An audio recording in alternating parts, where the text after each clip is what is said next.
Hi everyone, स्वागत है आप सभी का एक बार फिर से आज की वीडियो में। तो आज इस वीडियो में हम बहुत इम्पॉर्टेंट एक क्वेश्चन है उस पर डिस्कस करेंगे। और क्वेश्चन आपका ये है कि अगर हम तैयारी करें आगे अपकमिंग एग्जाम की, तो कौन सा ऐसा एग्जाम है जिसकी तैयारी हमें पहले करनी है।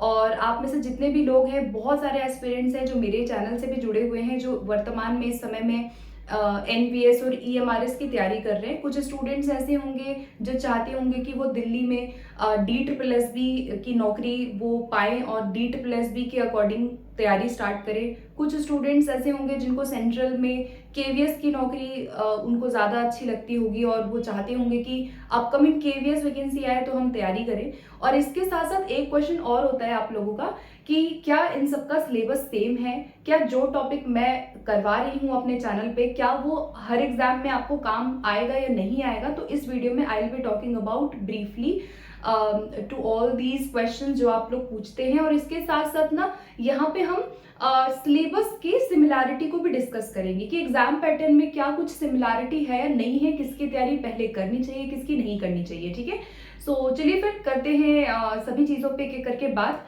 सबसे पहले नोटिफिकेशन का सबसे बड़ा क्वेश्चन आप लोग पूछ रहे हैं कि बहुत सारे लोग हैं जो एनवीएस, केवीएस, ईएमआरएस, DSSB इन चारों ही वैकेंसी का वेट कर रहे होंगे कि भाई किसी में तो हम यहाँ पे अप्लाई करें और किसी में तो हमारी जॉब जो है वो सिक्योर हो जाए।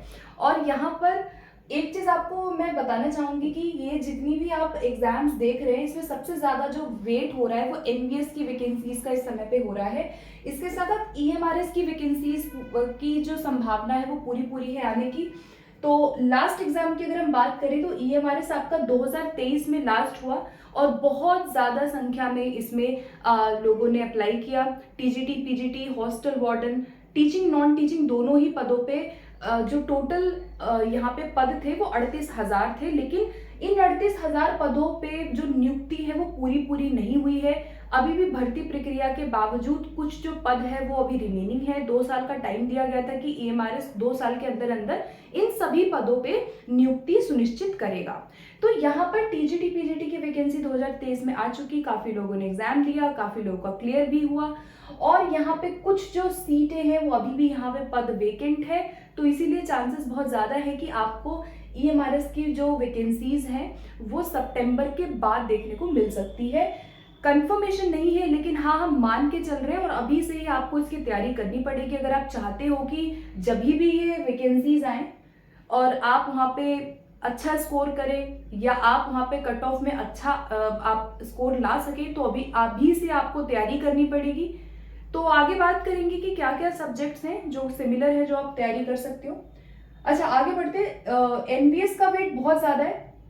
इसका जो है एलडीसी के थ्रू जो एनवीएस के एग्जाम्स होते हैं, लिमिटेड डिपार्टमेंटल जो कॉम्पिटिटिव एग्जाम्स होते हैं, उसके अंदर एनवीएस का जो कैलेंडर है वो ऑलरेडी आ चुका था और 15 जुलाई डेट दी गई थी कि 15 जुलाई को नोटिफिकेशन आ जाएगा। लेकिन अभी तक इसमें कोई भी हमें प्रक्रिया देखने को नहीं मिली है। हो सकता है कि कुछ चीजें होंगी जिस वजह से इसमें डिले हो रहा है। और 15 जुलाई से 15 अगस्त फॉर्म फिलिंग का समय दिया गया था। सितंबर में एग्जाम की घोषणा कर दी गई और उसके बाद इंटरव्यू से लेकर के भर्ती प्रक्रिया पूरी होने तक का हर एक ब्यौरा जो है वो कैलेंडर में आ चुका है। तो अभी जो है सबसे ज्यादा इंतजार जो है वो एनवीएस का है और सबसे पहले हमें यही देखने को मिलेगा। एनवीएस की वैकेंसीज दोनों ही टीजीटी, पीजीटी दोनों लेवल पे। अब ये नहीं पता कि कितनी वैकेंसी आएगी, कम आएगी, ज्यादा आएगी, वो निर्भर करता है संस्था पे कि वो कितनी वैकेंसी जारी करता है।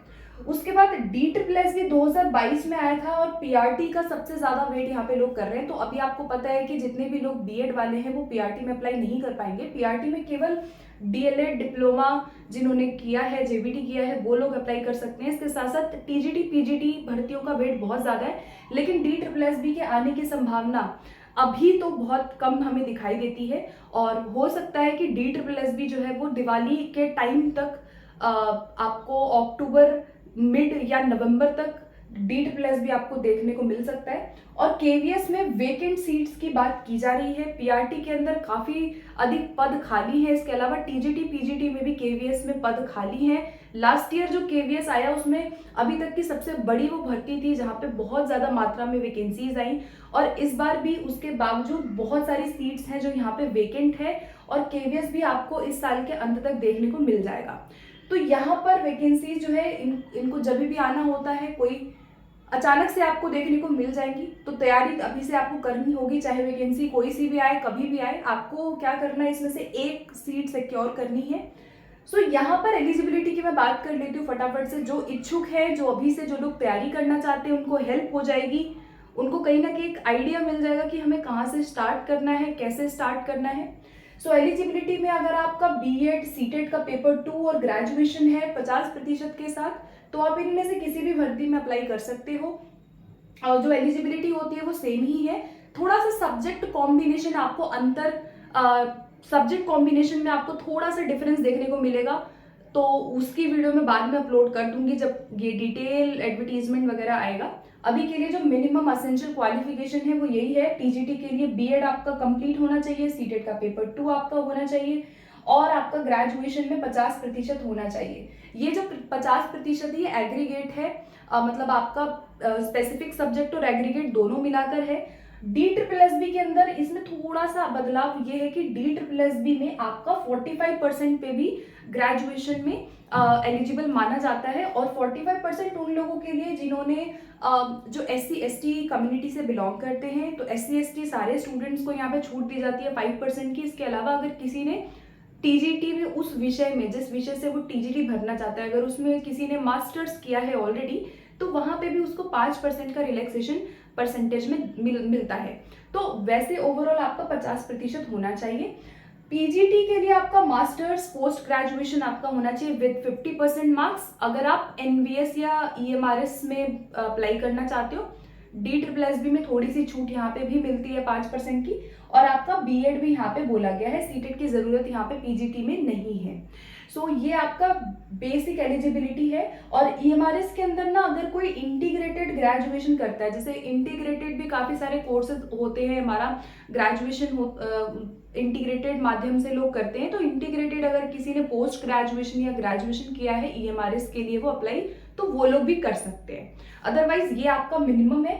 अच्छा, अब देखो ये आपकी एलिजिबिलिटी हो जाती है सुनिश्चित यहाँ पर। अब देखो यहाँ पे बहुत बड़ा क्वेश्चन है कि हम तैयारी किसकी करें, पहले तैयारी ईएमआरएस की करें या एनवीएस की करें या हम DSSB की तैयारी करें, और क्या हमारा सिलेबस सेम रहेगा या कुछ अलग से हमें पढ़ना पड़ेगा।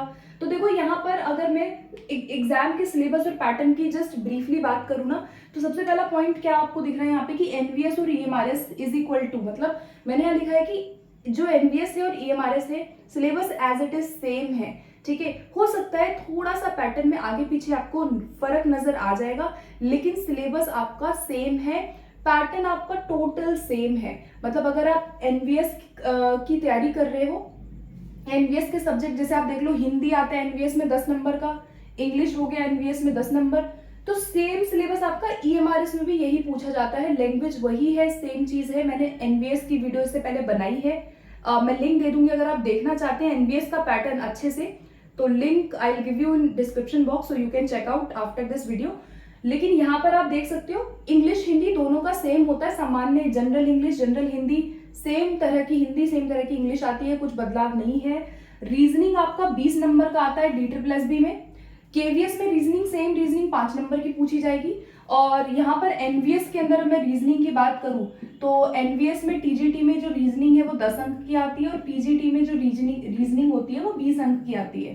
ठीक है, तो आप देख लो कि रीजनिंग अगर आप पढ़ रहे हैं तो आपका DSSB, केवीएस, एनवीएस और ईएमआरएस या कोई भी आप एग्जाम देख रहे हैं सभी में आपका काम आएगा। ठीक है, उसके बाद जीके आपका जनरल नॉलेज और करंट अफेयर 20 नंबर का DSSB में आता है। DSSB का पैटर्न थोड़ा सा आपका अलग है, टीजीटी आपका 200 अंक का पूछा जाता है और पीजीटी आपका 300 अंक का पूछा जाता है। ठीक है, टीजीटी में जैसे आपके 5 सब्जेक्ट होते हैं जो मैं भी बता रही हूँ, और 20-20 नंबर के प्रत्येक यहाँ पे विषय हमारे पूछे जाते हैं। ठीक है, तो DSSB में फर्क सिर्फ ये है कि आपका जीके करंट अफेयर 20 नंबर का यहाँ पे हो गया, 20 नंबर की मैथ्स आती है, 20 नंबर की रीजनिंग, इंग्लिश और हिंदी। ठीक है, तो बस DSSB में फर्क ये है कि DSSB में मैथ्स भी 20 नंबर की आती है जो एनवीएस और ईएमआरएस में नहीं आती है। यही अंतर है, बाकी सब कुछ आपको सेम, सिलेबस आपका सेम है। टॉपिक मोस्ट जो होते हैं बहुत हद तक टॉपिक आपके सेम होते हैं, ठीक है। थोड़ा सा पैटर्न में आपको फर्क दिखेगा, डेफिनेटली पैटर्न हर एग्जाम का अलग होता है, लेकिन टॉपिक्स आर द सेम। अभी से अगर आप स्टार्ट कर रहे हो, तैयारी कर रहे हैं, तो करते रहिए, मैं आपको यही सजेस्ट करूंगी। तैयारी मजबूत है तो फर्क नहीं पड़ता कि वैकेंसी आज आ रही है, कल आ रही है या 2 महीने बाद आ रही है। अगर आप तैयार हैं तो आप कंप्लीट भी अच्छे से कर पाएंगे, ठीक है। अब देखो यहाँ पे नेक्स्ट है आईसीटी कंप्यूटर। ये भी बड़ा ही पूछा जाने वाला एक एरिया बन चुका है, हर एग्जाम में आता है। केवीएस में 5 नंबर का आता है, एनवीएस और ईएमआरएस में 10 नंबर की आईसीटी पूछी जाती है, कंप्यूटर आईसीटी बेसिक जो आपका होता है। और यहाँ पे DSSB में यहाँ पे कोई आईसीटी अभी तक DSSB में नहीं पूछा जाता है, तो DSSB में आपको ये नहीं देखने को मिलेगा। बाकी टीचिंग एप्टीट्यूड और पेडागोजी बड़ा इंपॉर्टेंट हो जाता है हर एग्जाम के लिए। केवीएस में 40 नंबर का आता है आपका ऑल ओवर, जो थ्योरेटिकल पर्सपेक्टिव ऑफ एजुकेशन करके आपका टॉपिक है केवीएस में। और केवीएस में मतलब वही आपका जो पूरा पेडागोजी है, जो पूरा आपका टीचिंग एप्टीट्यूड आप देखते हो, डिटेल से आपको पढ़ना पड़ेगा। मैंने ऑलरेडी केवीएस की भी वीडियो पहले बनाई है, मैं अभी भी एनवीएस के लिए, और जैसे कि एनवीएस और ईएमआरएस तो सेम ही है सिलेबस, तो उसके अकॉर्डिंग मैं ऑलरेडी क्लासेस ले रही हूँ। तो बहुत इंपॉर्टेंट हो जाता है आपका टीचिंग एप्टीट्यूड पोर्शन। ईएमआरएस में टीचिंग एप्टीट्यूड आपका 20 अंक का आता है और एनवीएस में भी 20 अंक का आता है, लेकिन ये दिखने में केवल 20 अंक है। इसके अंदर ना जब आप सब्जेक्ट कंसर्न देखेंगे तो केवीएस में सब्जेक्ट आपका 100 अंक का पूछता है, जो आपका विषय है, जिस विषय से आप एग्जाम देने जा रहे हैं। और DSSB पीजीटी में सब्जेक्ट जो है वो 200 अंक का पूछता है, जैसे यहाँ पे 300 अंक का है। तो पार्ट ए जो होता है DSSB में वो 100 अंक होता है, जिसमें 5 विषय हमारे होते हैं। और पार्ट बी जो होता है वो हमारा 200 अंक का पूछा जाता है पीजीटी में। तो पीजीटी में आपका सब्जेक्ट 200 मार्क्स पूछेगा, टीजीटी में जो सब्जेक्ट है वो 100 मार्क्स का पूछेगा। और ईएमआरएस और एनवीएस में 80 अंक का आपका सब्जेक्ट पूछता है।